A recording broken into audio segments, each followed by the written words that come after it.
like the Lovasaurus. Right? The Lovasaurs. I mean, that's great. And we have a lot of the kids have been Lovasauring all the snow that's been coming in waves. You know, they're ready for more, Julie. Yeah. Hey, you know, at 6.4 inches, that's well above average.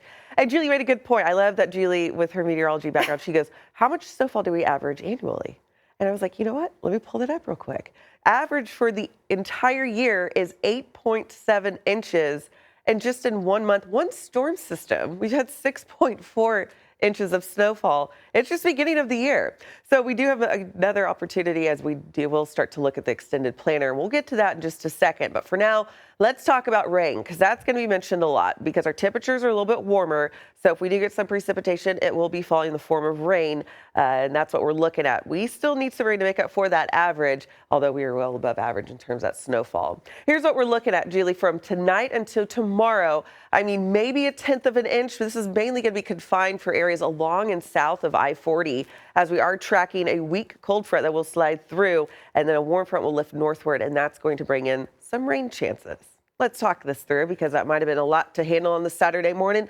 Here comes a cold front. I know this looks a little bit more intense than what we're going to be dealing with, but we're going to keep those south winds for a good portion of the day today. Northerly winds will start to be introduced to our northernmost counties by about 1 o'clock. Here for Tulsa, we'll start to feel those northerly winds as we head into the evening hours. So plans tonight, make sure you plan on grabbing the coat because you'll start to notice that chill. Once we see that cold front sliding southward, we could get a little bit of precipitation. I'm not expecting any mixing to occur at that time. Our temperatures will not drop below freezing until later on the night. We look to remain dry. Tomorrow, we'll still see warmer temperatures as we do see some precipitation rolling in. We will be above freezing, but by the time this does arrive, it will be in the form of some rain in the area. Again, this is mainly confined to areas along and south of I-40. So Tulsa, we're not looking to get on that precipitation. We will see cloud coverage, a little bit more sun for the second half of the day tomorrow. That's what we're looking at before sunset. High pressure will take over, and Monday's looking good. I like a good start to the work week. How about that? We're looking at those southerly winds, as we mentioned earlier. We will see some gusts right now, 25 to even maybe an isolated 30-mile-per-hour wind gust, Bailey to the south. We're going to keep those gusts pretty consistent as we go throughout the day today. We're going to begin from the south and then this evening out of the north, so have that coat ready to go. Here's your current temperatures, 34 here in the Tulsa metro. We will see those temperatures warming up quite a bit despite that cloud coverage in the area, a little bit of lack of sun. Looking at 51 for your high temperature, feeling like 48 because of that wind flow. Hanging out with the family today, looking a little more comfortable because of those temperatures. I want to show you what we're looking at over the next 5 days. 44 degrees, that's the coolest one on here in the extended planner. So great news there. We get to a high temperature on Tuesday of 60 degrees.